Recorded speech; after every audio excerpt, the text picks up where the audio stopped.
My biological daughter was switched at birth. She's not really a rich heiress. I went to the city to get her, but she called me a poor country bumpkin and refused to acknowledge me. Fine if she won't come back. Then the dozens of mountains at home will go to my adopted daughter instead.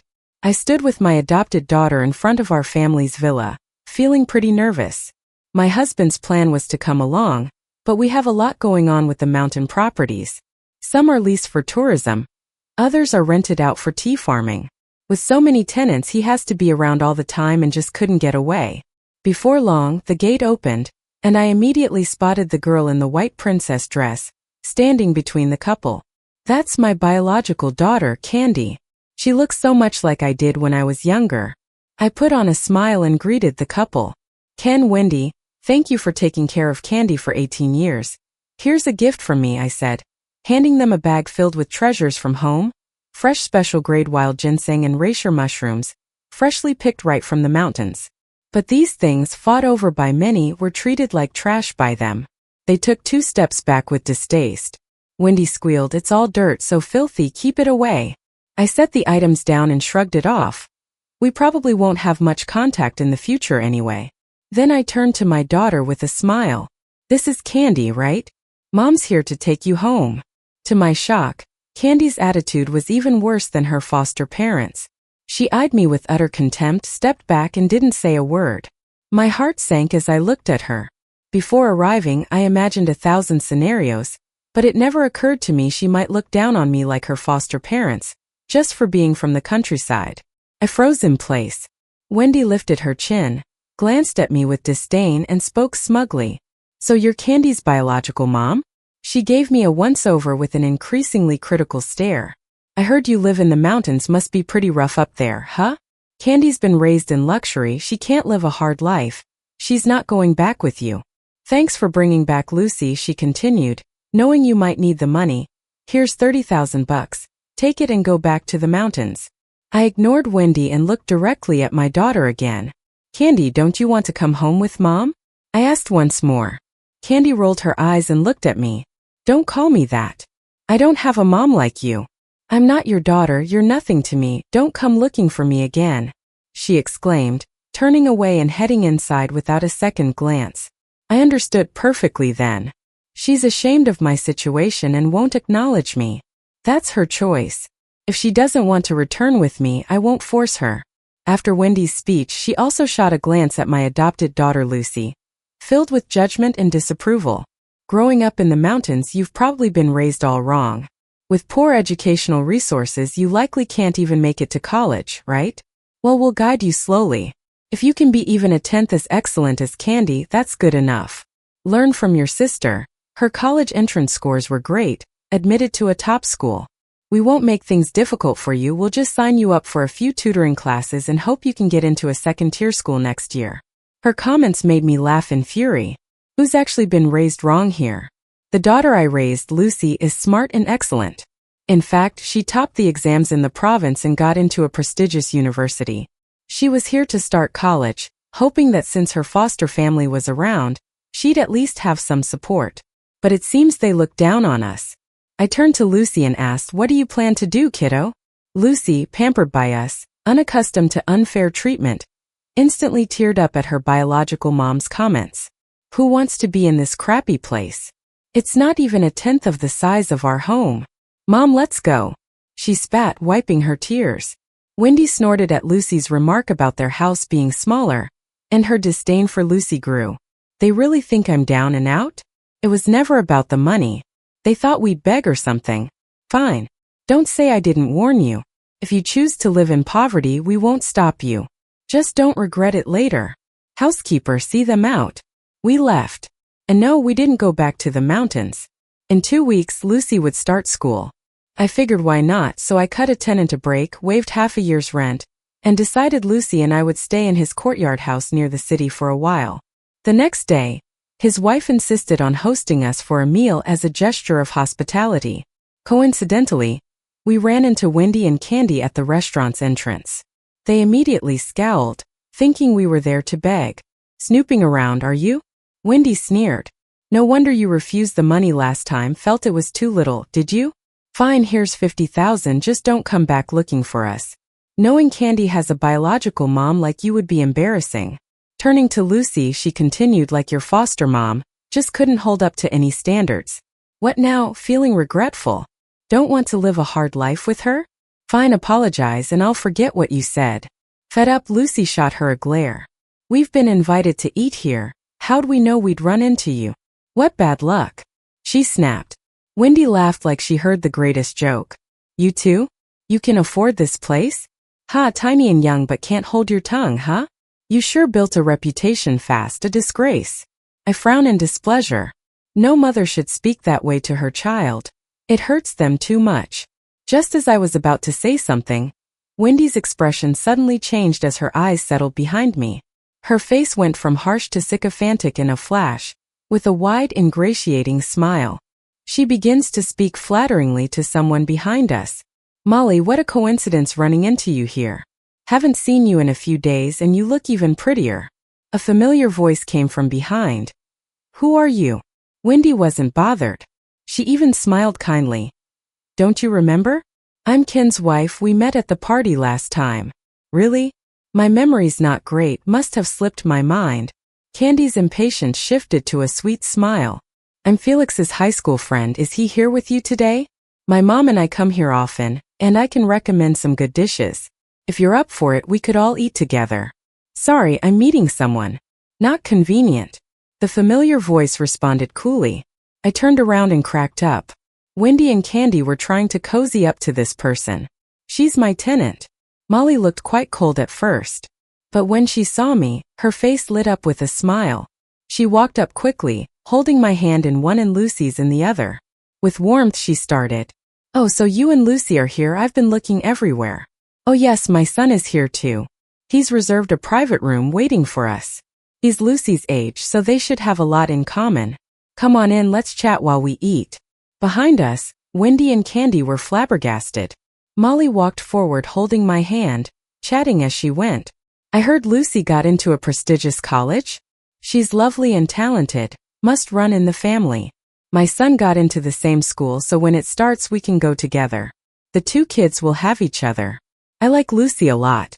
I'm new here and don't know many folks. Can't stick around forever.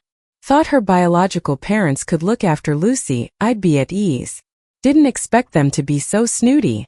Now they treat Lucy poorly. I don't feel comfortable leaving Lucy with them. This couple is nice and they are our tenants. If they can look after Lucy, I'd feel much better.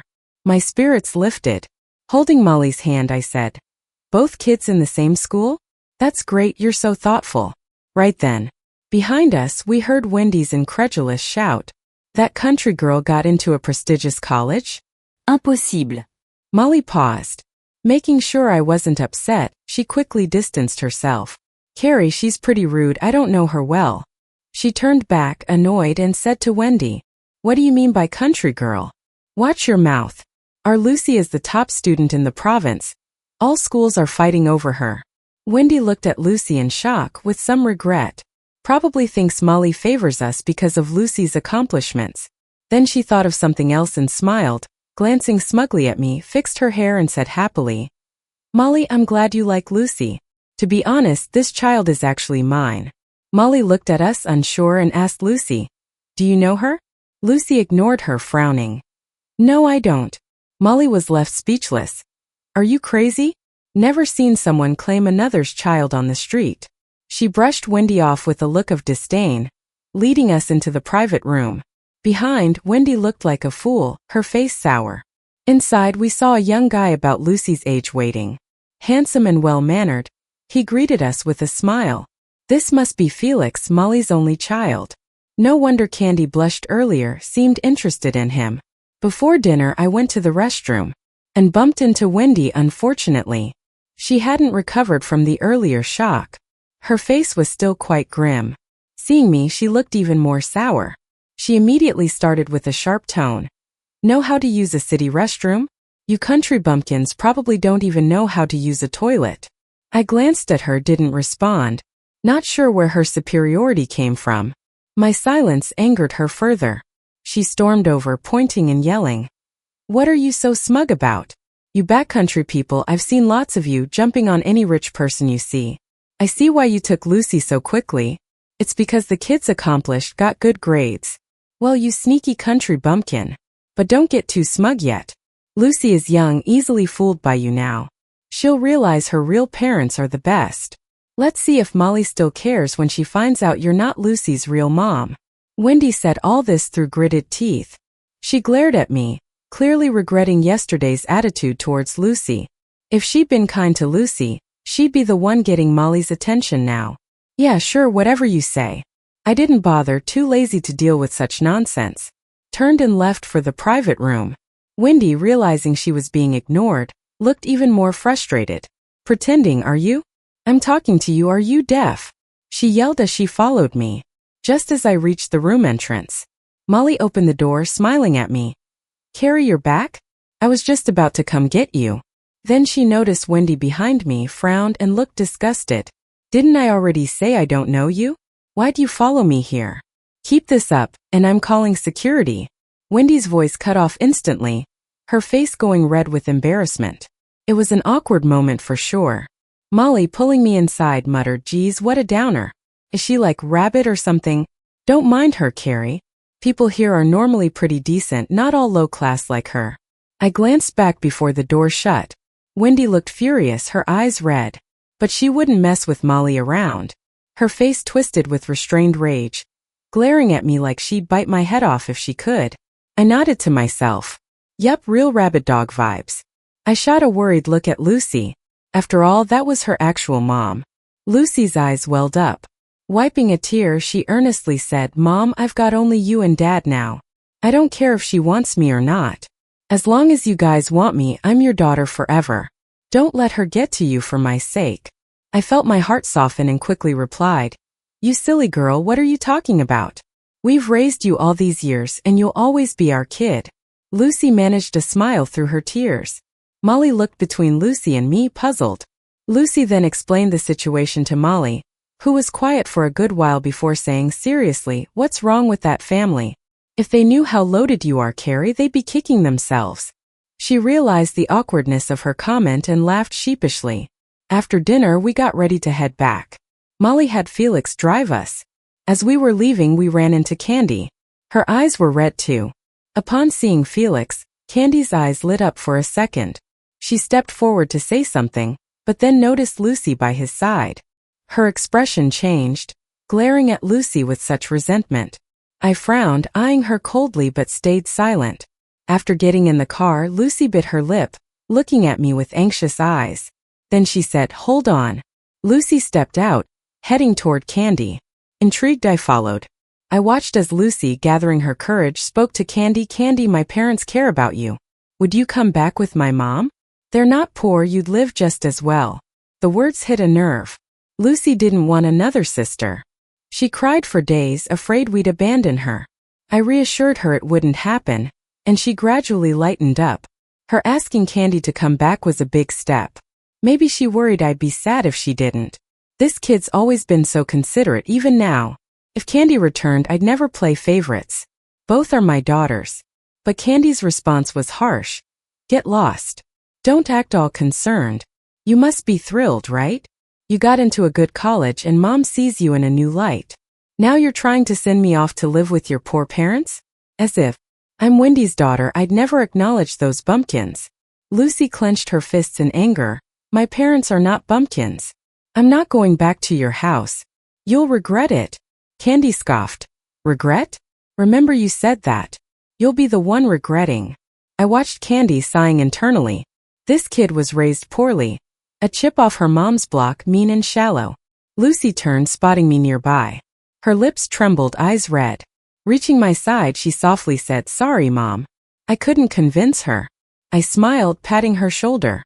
It's okay, honey. Like you said, don't get upset for me. Do I look like I need more kids? Your dad and I have our hands full with you. Maybe this was fate. We were never meant to be with Candy. Lucy would be our only child. Turns out Candy was right. Wendy, seeing Lucy's success, wanted to reclaim her. Somehow she'd found our address. Next day, she showed up with gifts at our door. Thinking it was Molly, I opened the door. But it was Wendy. Initially smiling, she dropped it at the sight of me. Is Lucy here? I'm here to see her. Peering inside with envy, she spat, move aside. Without our Lucy, you'd never have this house. You're a squatter, what right do you have to put on airs? Lucy, hearing the commotion, appeared with a cold face. Leave. I'm not going back with you. Wendy immediately smiled. Lucy, don't be silly.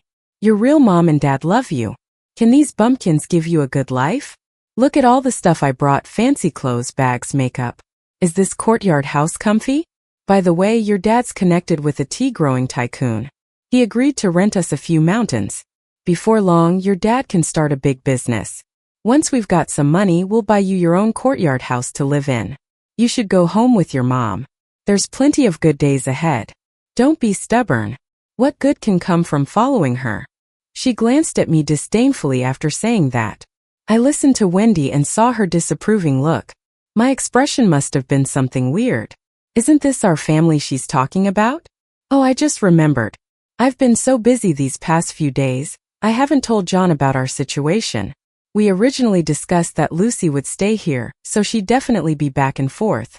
It's not surprising John would agree to rent them the mountains. But who knew it would turn out like this? I'll have to talk to John about it later, I thought. Next to me, Lucy was looking at Wendy with a peculiar expression too. She almost couldn't hold back a laugh. Wendy saw Lucy's amused look and thought she finally understood. Feeling more smug, she glanced at me then said, Lucy, want to go home with your mom today?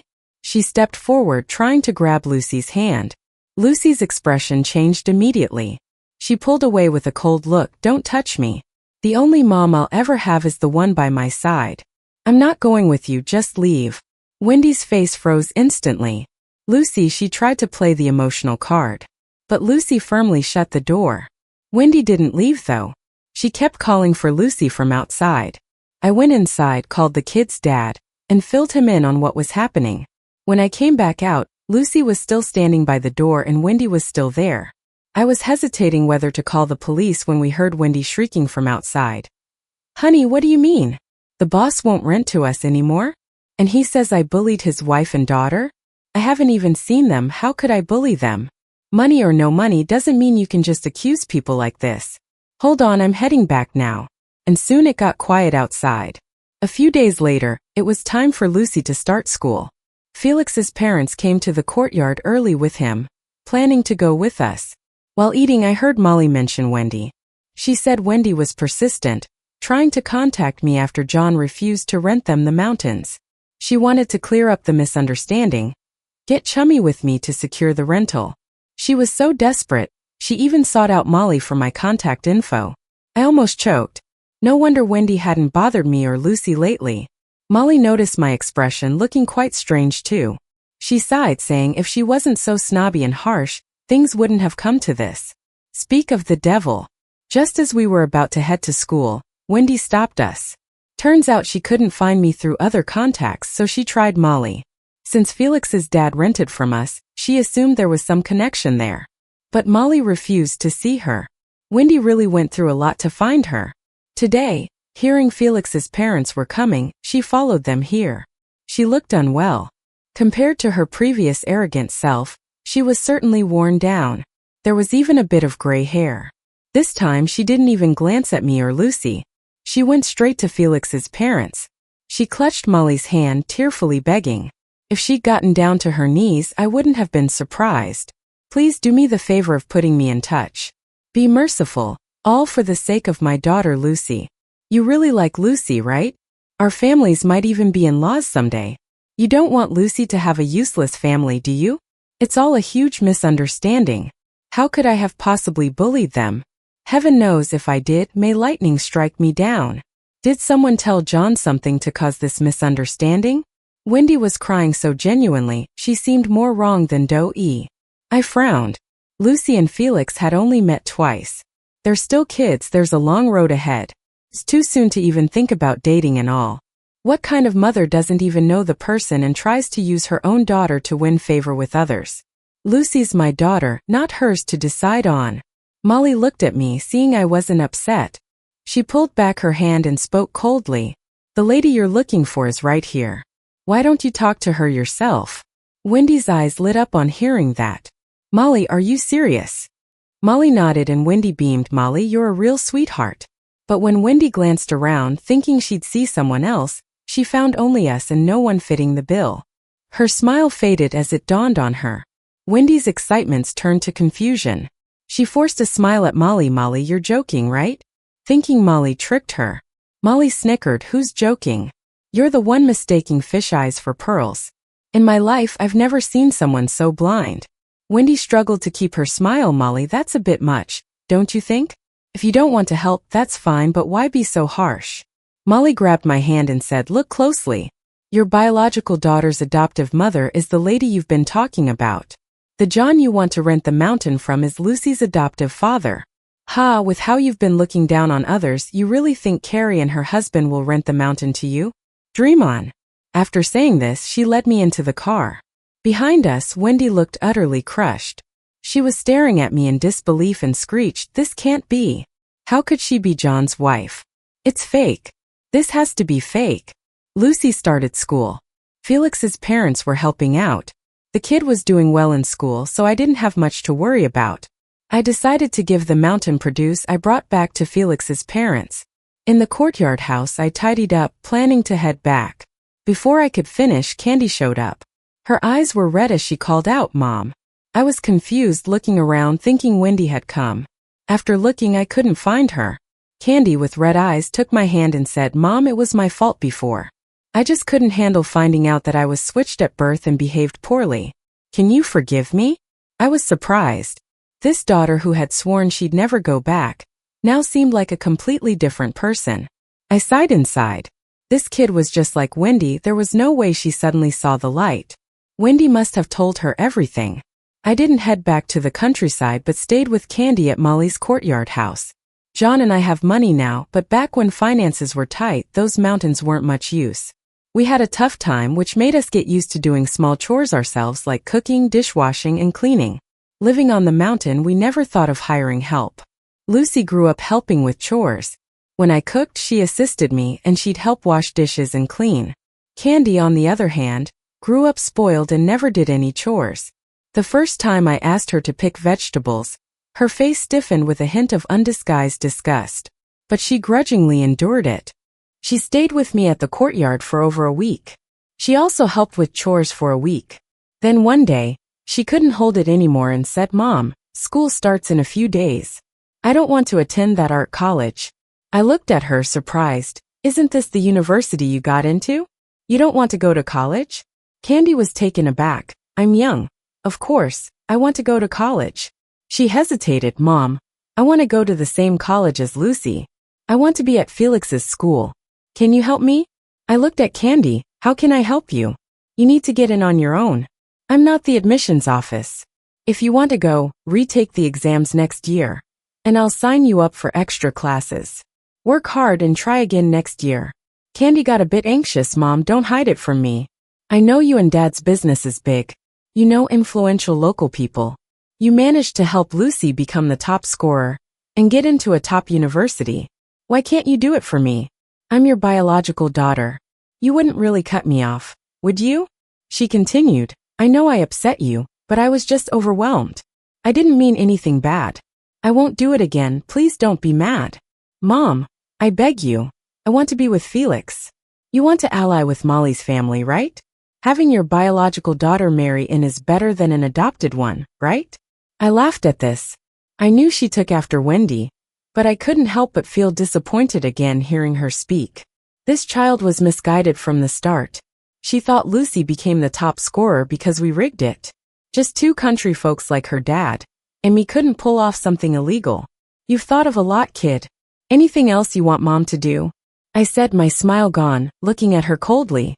Candy really thought and then laughed sweetly. Mom, I have another favor. My adoptive mother raised me for 18 years. Could you go easy on her for my sake? Give her a few mountains to farm tea, okay? At that moment, Molly walked in.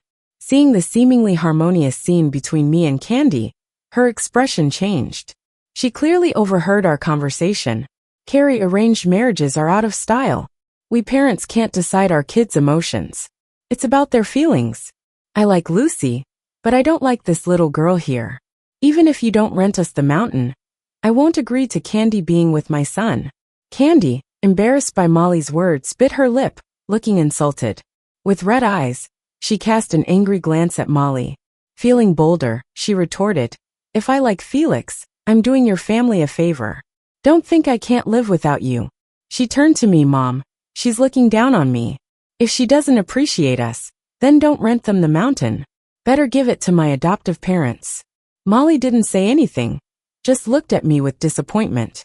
I stayed quiet for a bit, then sighed and told Candy, "Kid, it's time for you to leave." Candy was stunned. Molly was taken aback too. After a while, Candy looked at me wide-eyed. "Mom, what did you just say?" I said, "Lucy got into college on her own merit. Relationships? They have to be mutual. As for my relationship with them, we've been on good terms over the years. There's no way I'd rent to them, and not your adoptive parents. I can't help you with what you want. If you came back just for this, you're barking up the wrong tree. Our family is too small for someone as grand as you. You should go back." Candy left the courtyard that day with a hard look on her face. The next day, Wendy brought her back again. They must have been unwilling to give up, trying to cozy up to me to rent them the mountain. They got turned down again. Seeing that cooperation was hopeless, they cursed me out before leaving. Candy sneered, "You think I want to call someone as miserable as you, Mother? I never did any of this stuff back home. Pfft, so what if you have money? You're just another clueless hillbilly." Wendy, looking pissed, snapped, "Carrie, who do you think you are? You might have some broken hills, but I'm sure we can find others to rent from. When our business takes off, make sure you don't come begging us to rent your hills." After cursing, they stormed off. They were equally cutting, truly like mother and daughter. Molly took me to the train station that day. She told me they did find a businessman to rent hills from. Determined to prove a point, they invested everything. Like Felix's parents, they also went into the tea business. They're itching to make us regret it later. I didn't comment much on the situation, just nodded. Molly asked me, "Carrie, are you really not going to reclaim that child?" I knew she meant Candy. I smiled, having let it go, and said, "Even if she's biologically mine, she's been spoiled from a young age. Even bringing her back won't lead to peace. She and Wendy are alike. Living together suits them." Molly sighed and consoled, "Though that child is troublesome, Lucy is a good kid. Don't be too upset, you and John." I nodded, bid Molly goodbye, and got on the train. Back in the countryside, John felt a little disappointed not to see his daughter, but after hearing what they've been up to, he too fell silent. "This child just isn't meant for us, and that's okay," John said. Soon enough, we unexpectedly ran into their family again. John and I were on a tricycle heading to collect rent. A luxury car pulled up beside us. The window rolled down, revealing Candy and Wendy. Seeing us on the tricycle made them laugh, eyes dripping with sarcasm. John didn't recognize them and glanced at me confused. I explained, "That's Wendy and Candy." John nodded, about to speak. Wendy, looking at us disdainfully, said, "You're supposed to be rich? No way. I've never seen anyone so miserably broke. If you were rich, you'd have decent cars and clothes." Candy sneered too. "Thank God I didn't move back. I'd be doing chores and riding a tricycle. If I did, I'd be exposed to the elements all day. Mommy, let's go. Uncle Dave, who rents the hills, is waiting for us." Wendy put on her sunglasses, feeling superior, glancing at me. "David seems a lot more reliable than these losers. He drives a fancy car, wearing name brands, a real big boss. Renting his hills. Our business will soon surpass Molly's." They got back in the car and drove off. John, fuming, said, "What arrogant people. It's good they didn't come back." I tried to calm him. "Let it go, they're not worth it." John, still irritated, muttered, "It's just cars, right? We can buy those. Maybe we should get a couple of courtyard houses in Beijing too. One for Lucy when she marries, and one for us, so we don't interfere. We could help with the grandkids later." "All right, whatever you say." After collecting rent, it hit me that I'd forgotten something. I asked John, "Is there a David renting land around here?" John was puzzled too. Never heard of him. "We own the hills around here, right?" He thought for a while and finally remembered. "Yeah, a few months back some guy from out of town named David rented one of our hills. He paid 2 months' rent, but hasn't done anything with it yet. The land's still bare. Besides him, there's no one else." Feeling curious, we went to check out the rented hill. At the foot of the hill, we spotted Ken's car. No David, just Ken's family, looking like they just closed a deal. We exchanged looks and understood. The David they spoke of was renting our hill. Upon seeing us, their joyous expressions turned to sneers. Wendy rolled her eyes. Ugh, unlucky to run into you. Candy crossed her arms, avoiding eye contact. I instinctively asked, is this the hill you rented? Wendy, smirking, replied, what? Regretting it now and want us to rent yours? In your dreams. David has tons more hills and offers lower prices. We lease 20 hills from him. Even if you beg, it won't matter now. After saying that, she brushed past me, opened the car door and got in. Candy gave me a haughty glance and said, you don't want to help me, but Mom does. You're such a failure as a mom. I'm really glad I was swapped at birth. Dad and Mom raised me well, she added, and hopped into the car too. Then she snuggled up to Wendy and cooed, Mommy, you're the best. Wendy was in a great mood, shot me a challenging look, and said loudly, Candy, as long as Daddy and Mommy are around, we'll give you the best. After this business deal, our wealth will multiply by dozens, way better than your biological parents' poorhouse, and that uppity Molly. She'll regret it, and might even beg you to marry into their family one day. Candy was over the moon, all excited about the future. Meanwhile, John and I just exchanged bewildered looks, thinking their whole family was nuts. Even though I really dislike Wendy, and am disappointed by Candy, I don't want to watch them walk into a disaster. I frowned and tried to warn them. You guys should find David and get your money back. He only rents the mountain from us. There's no land for him to rent to you. You've been scammed. There's still time to get your money back if you act now, before he vanishes. Wendy, still basking in her joy, wouldn't listen. She not only refused to believe me, but also gave me a nasty glare. Don't talk nonsense, she snapped. David is loaded. He has whole rows of villas and drives fancy cars, unlike your poor selves. You're being malicious because you fear Lucy and Candy won't respect your family after we get rich. So you're making this up. You're so nasty. Karma will get you. With that, she spat on the ground, slammed the car door, and drove off, leaving John and me coughing in exhaust fumes. John was fuming. Why do we care? Serves them right for getting scammed. But since it happened on our mountain, we had to get involved. So John and I went to the local police station to report a suspected scam. The police couldn't find David, but contacted the victim, Ken.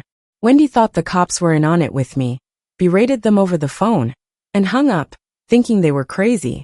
The officer was baffled, probably never expecting to meet someone who's scammed, and still sticks to their story.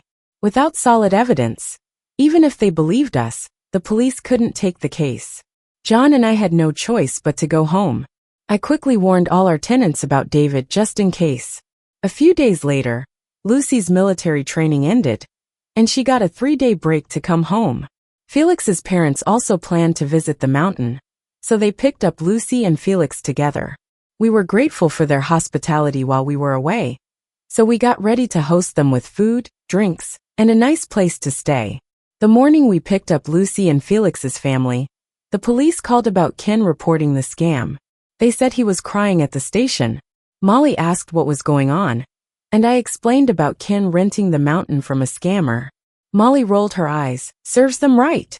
They were warned and they didn't listen. Now they're crying about it. She then realized the connection with Lucy, and looked at her awkwardly. Lucy rolled her eyes too and said, Molly, don't worry about me. They're nothing to me. They're idiots, really. Molly chuckled and held Lucy's hand, joking, kid, you're my kind of person. I'd love to have you as my daughter-in-law. Felix blushed, Mom.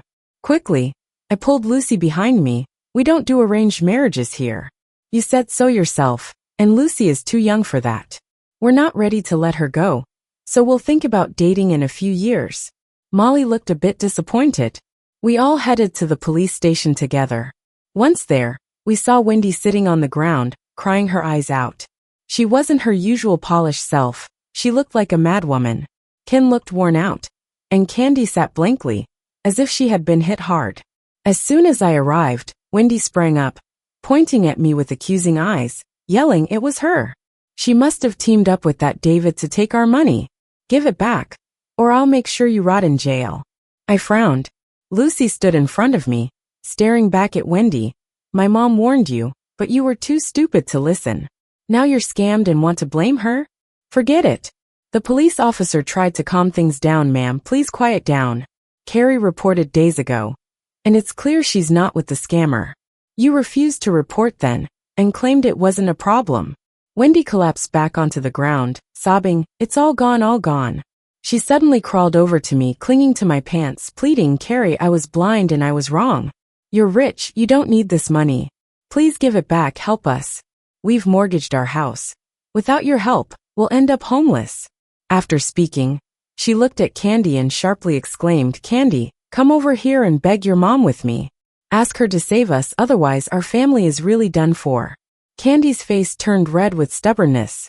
I took a step back and said calmly, "This is your own choice. No one else can take on the consequences for you. Plus, I wasn't the one who conned you. I have no obligation to cover that money." John and I finished recording the incident. We didn't look back at them, and were ready to leave. Behind me, Wendy was having a complete breakdown, crying and screaming. Ken looked annoyed and yelled at her. Candy, meanwhile, just stood there looking defeated and out of it. Although the police were informed and the incident documented, David had long disappeared. The money was lost, no way to retrieve it. They lost their house, their car, and even their business went under, causing them to live in poverty. I heard the whole family ended up renting a basement. All three of them lived there together. Wendy refused to accept this life. She dreamed of making a comeback and begged former partners for money daily, but they all turned her away. As for Candy, she couldn't afford the high tuition at her college, so she wasn't able to go. After Lucy and Felix's family left, John and I returned to our peaceful life. One day, after collecting rent, we were heading home and spotted a disheveled Candy at the foot of the mountain. Candy's face was swollen, clearly from having been slapped a couple of times. Her clothes were dirty, and she looked much skinnier, almost unrecognizable. She was a mess. When Candy saw John and me, she immediately teared up and began to choke on her words. John and I exchanged glances. Candy sobbed as she spoke, "Mom, Dad, I realize my mistakes now. Please save me. They're out of money and want to marry me off to some 60-something-year-old man. He's violent, and all his previous wives ran away. If I marry him, my life is over. He'll kill me." I was shocked. "Your parents want you to marry him?" Candy's sobs were almost overwhelming. She had clearly been hit hard by everything. The arrogance and spoiled nature she once had were completely gone in just a few days. I didn't expect them to treat me like this. I said I'd quit school and work hard for money, but they still want me to marry. They're throwing me into a fire pit. I was their daughter for over 10 years, yet money means more to them. Candy's eyes were swollen from crying, filled with regret and sadness. I sighed and said, "All right, stop crying. You won't be forced to marry him. After all, she's my own and I couldn't just stand by and watch her marry someone like that." But remembering her past behavior, I added, "Us helping you doesn't mean you can rely on us to do whatever you want. You're an adult now. I won't let you starve, but I also won't be like them, pampering you with money. Your future is up to you. We won't interfere." Candy suddenly knelt down and bowed deeply to John and me, wiping her tears, as she said seriously, "Mom, Dad, I used to be immature. I was arrogant and harsh. I'll change. I'll earn my own living from now on." John and I shared a look inside. We hoped this experience would lead to real change in her. Candy's residency was moved back under my household. At first, John and I didn't dare tell Lucy, worried she might overthink it. But eventually, Lucy found out and brought it up herself. With Candy's residency returned, her foster parents couldn't make marriage decisions for her anymore. Candy couldn't marry into that situation, which meant they couldn't get any money, ending that situation futilely. Even former partners who knew their story wouldn't lend them a single dime. With nowhere else to turn, Ken and Wendy began haunting Lucy at her school, trying to get money from her. But Lucy met them and refused to give anything. She told them that even though they were her biological parents, the money she used was from her and her dad, not for them. Lucy said if they got old, sick, and unable to work, she'd take responsibility legally with what she owed them, but it won't exceed that amount. She would use her own money, not me and her dad's. After she explained all this, Lucy smiled at John and me. See, even though I don't like my biological parents, I can't just ignore them.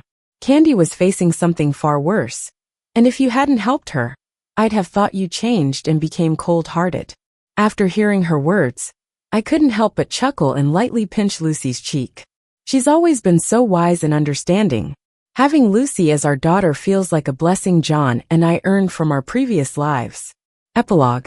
After Candy transferred her residence back, she changed her last name and completely cut ties with Wendy and Ken. Later, she didn't move back in. She would visit me and John during holidays, but true to her word, she never asked for money from us. Sometimes she'd run into Lucy, but the two girls had grown up, and they didn't clash like they used to. They actually got along pretty well. They'd even chat and laugh at times. Like two normal sisters. Candy didn't go to college. In her words, she wasn't that bright, and getting into college was really a bit of a fluke, largely due to the money her adoptive parents spent to get her in. She decided not to go. Candy loved acting, and she was quite good-looking, so she went off on her own to be an extra in film and TV shows. At 18, after having gone through so much in life, not only had her mindset changed a lot, but she was also able to endure the hardships. Later, I began to frequently see Candy on TV. She became a famous actress nationwide. I accidentally clicked on one of her interviews. I heard her calmly tell the host that she hadn't gone to college and was from the countryside. She deeply admired her parents, who taught her the value of hard work and integrity.